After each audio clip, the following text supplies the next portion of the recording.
నమస్తే, welcome to our channel. నేను సమ్రీన్. కవి, రచయిత, పరిశోధకుడు, సంపాదకుడు, వక్త, నటుడు, వ్యాఖ్యాత. ఈరోజు మనతో ప్రముఖ పల్లేర రామ్మోహన్ రావు గారు ఉన్నారు. వారితో భాగవతం గురించి ముఖ్యాంశాలు తెలుసుకుందాం, వారితో మాట్లాడదాం. నమస్తే సార్. నమస్తే అండి. సో గురుగారు, మనం చూసినట్లయితే ఆ దేవుని మొక్కాలి, ఈ దేవుని కొలచాలి అని చెప్పేసి చూస్తూ ఉంటాం. సో ఇంతమంది దేవతలు ఉన్నారా, ఇంతమంది దేవతలను కొలచాలి, చేయాలి? సో భాగవతంలో దీని గురించి ఏం చెప్పారు మీ మాటల్లో? ఇవాళ సమాజంలో మనం చూస్తే దేవతాపరమైనటువంటి అంటే భక్తి బాగా పరిఢవిల్లుతున్నది. ఒకప్పటికన్నా ఈ మధ్యలో బాగా భక్తి వచ్చింది, సంతోషం. అది ఆహ్వానించదగిన పరిణామమే. కానీ దేవతా సంబంధమైనటువంటి విభేదాలు బాగా పొడసూపుతున్నాయి. అంటే కొంతమంది అంటారు శివుడే చాలా గొప్ప దేవుడు అండి, శివుని పూజ చేస్తే తప్ప మనకి ఇంకేమి రాదు, ఐశ్వర్యం ఇచ్చేవాడు శివుడే అని కొంతమంది. కాదు కాదు, విష్ణువే అసలు శివనామమే అనకూడదు.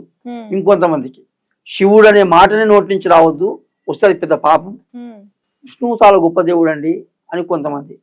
ఏమోనండి, గణపతిని పూజ చేస్తే బాగుంటుంది కదా, హోమం చేస్తే మంచిది కదా, లేదు లేదు చండీ హోమం చేస్తే ఇంకా గొప్పది, లేదు కుమారస్వామిని ఆరాధించాలి చాలా బాగుంటుంది. ఇట్లా మనం చూసుకుంటూ వెళ్తే రకరకాలుగా మనకు కనిపిస్తున్నాయి. ఇప్పుడు వెనకటికి మనకు సమాజంలో ఏదో ఒక తిరుపతి ఉన్నదనుకోండి, వెంకటేశ్వర స్వామి ఆలయం, విజయవాడ ఉందనుకోండి కనకదుర్గ ఆలయం, శ్రీశైలం ఉందనుకోండి మల్లేశ్వర స్వామి ఆలయం, ఇట్లా ఉంటుండే. కానీ ఇప్పుడు దేవాలయాలు ఎక్కడన్నా మీరు వెళ్ళండి, అవి దేవాలయాల కాంప్లెక్స్లు అయిపోతున్నాయి. అంటే అనేక మంది దేవతలను అక్కడ రకరకాల దేవతలను పెడుతున్నారు. అంటే కారణం ఏమిటి? ఇప్పుడు ప్రధాన దేవాలయాల్లో కూడా చాలా అట్లా దేవతలు వస్తున్నారు. ఏమిటి అంటే వీళ్ళ ఉద్దేశం అందరిని పెడితే రకరకాల భక్తులు వచ్చేస్తారు అనేటువంటి భావన కావచ్చు వీళ్ళు. కానీ వచ్చిన భక్తులు కూడా ఏమిటంటే భక్తి కన్నా అనుమానం ఎక్కువ ఉంది.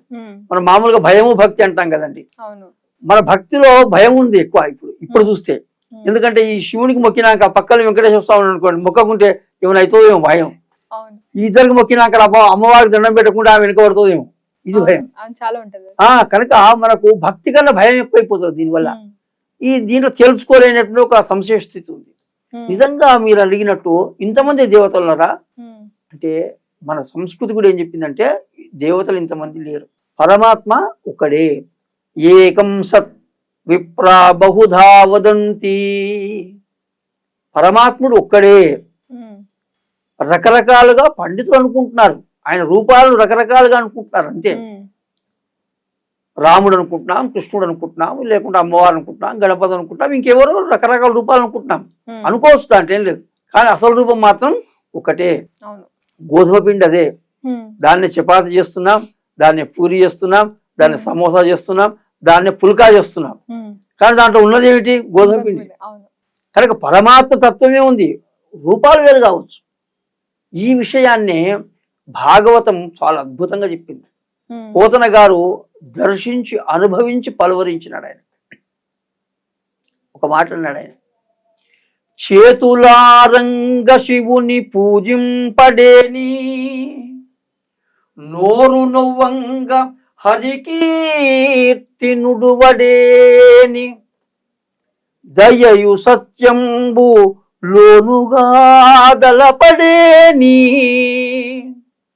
కలుగ నేటికి తల్లుల కడుపు చేటు,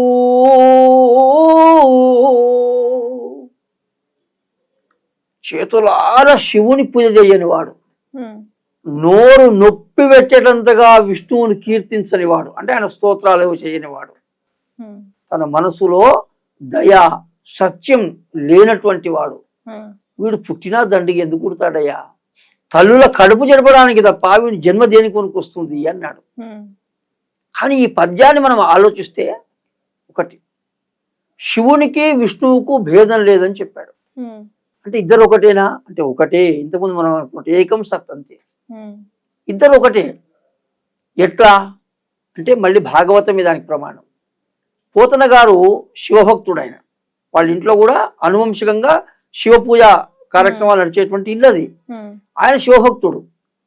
ఒకరోజు పున్నమ రోజు గోదావరికి వెళ్ళి స్నానం చేసి ఆయన కూర్చొని ఆ గోదావరి ఒడ్డున ఇసుక తిన్నెల పైన కూర్చొని శివుణ్ణి ధ్యానిస్తున్నాడు కళ్ళు మూసుకొని. ఇంతట్లో ఆయన ముందర ఒక దేవుడు ప్రత్యక్షమైనాడు. వచ్చిన వాడు ఎవరంటే రాముడు. ఈయన పూజ చేస్తున్నది శివుణ్ణి, వచ్చిన వాడు రాముడు. భాగవతం రాయమని చెప్పాడు. ఈయన మొదలుపెట్టింది ఎవరితో? కృష్ణుడితో. మహానందాంగనాడింభకున్ అంటాడు, కృష్ణుడితో మొదలుపెట్టాడు. ఇది చిత్రం కాదా? పూజ చేస్తున్నది శివుణ్ణి, వస్తే శివుడు రావాలి, కానీ రాముడు వచ్చిండు. మొదలుపెట్టింది కృష్ణుడితో. ఇంత వైరుధ్యం ఏమిటి అంటే, ఆయన దృష్టిలో పరమాత్మ ఒక్కడే, భేదం లేదు. అది చెప్పడం కొరకే ఆయన ఏమన్నాడంటే, శివుని పూజ చెయ్యి, విష్ణువును స్తుతించు, తర్వాత దయా సత్యంతో జీవించు అన్నాడు. అయితే ఈ భేదం లేదని చెప్పడానికి ఇంకొక మాట చెప్తాను. ఇక్కడ మనకు వేదమే చెప్పింది ఈ మాట. నమో రుద్రాజ విష్ణవే మృత్యుర్మే పాహి, రుద్రాధ్యాయం యజుర్వేదంలో ఈ మాట ఉంది.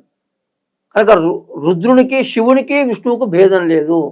శివాజ విష్ణు రూపాజ శివరూపాజ విష్ణవే, కనుక శివునికి విష్ణువుకు భేదం లేదని చెప్పింది. ఏ దేవతలకు భేదం లేదు. ఇది వాళ్ళ సమాజం తెలుసుకోవాలి. నువ్వు ఎవరిని ఉపాసించినా ఆకాశాత్పతి తంతోయం యథాగచ్చతి సాగరం సర్వదేవ నమస్కారం కేశవం ప్రతిగచ్చతి. అక్కడ ఇక్కడ ఇక్కడ ఇక్కడ పడిన వానంతా కూడా వాగులై నదుల కలిసి నదులు పోయి సముద్రాలు కలుస్తాయి చివరికి. అట్లా నువ్వు ఏ దేవునికి నమస్కారం చేసినా చివరికి పరమాత్మునికే వెళుతుంది. ఇది తెలుసుకోవాలి. ఇది భాగవత హృదయం. అయితే ఈ పద్యంలో కేవలం శివుణ్ణి విష్ణువును పూజ చేస్తే ఇద్దరు ఒకటే అని చెప్పడం మాత్రమే ఉందా? మనం సామాజిక అంశాల గురించి మాట్లాడుతున్నాం.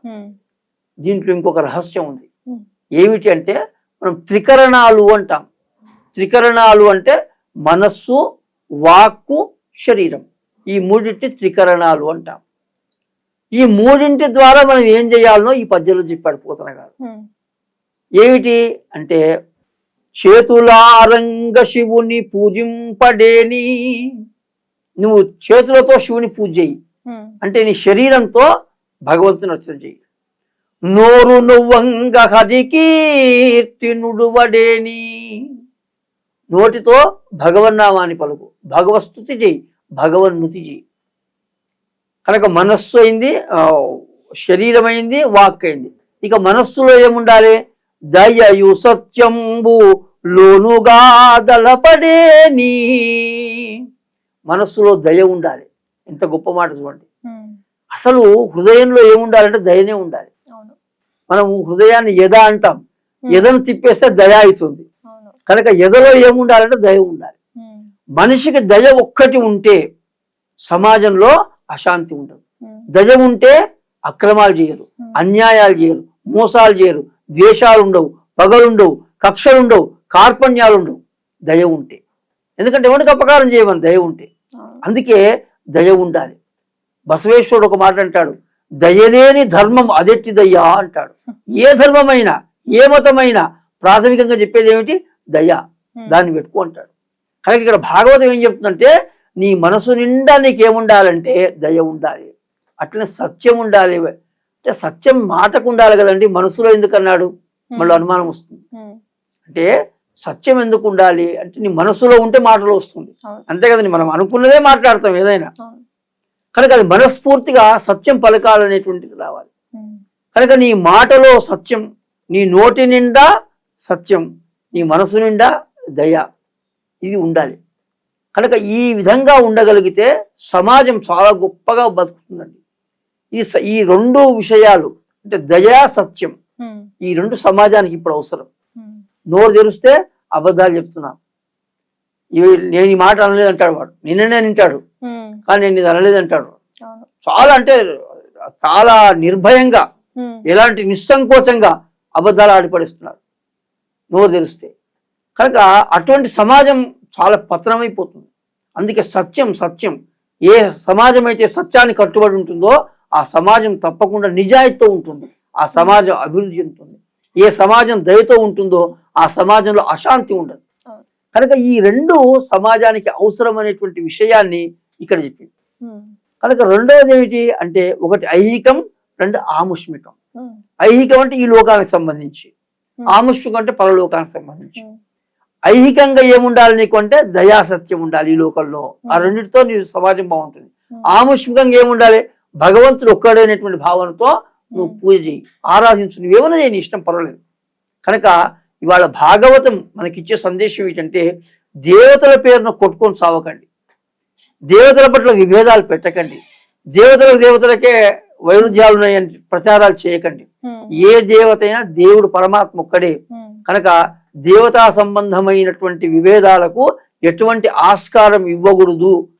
ఏ దేవతను పూజించినా పరమేశ్వరుని పూజిస్తున్నా అనేటువంటి భావనతో చేస్తే అదే నిజమైన భక్తి అని భాగవతం మనకు చెబుతుంది. సో అన్ని దేవుళ్ళు ఉన్నారని కాకుండా భక్తి చేస్తే బాగుంటుంది. అంతే. నమస్తే.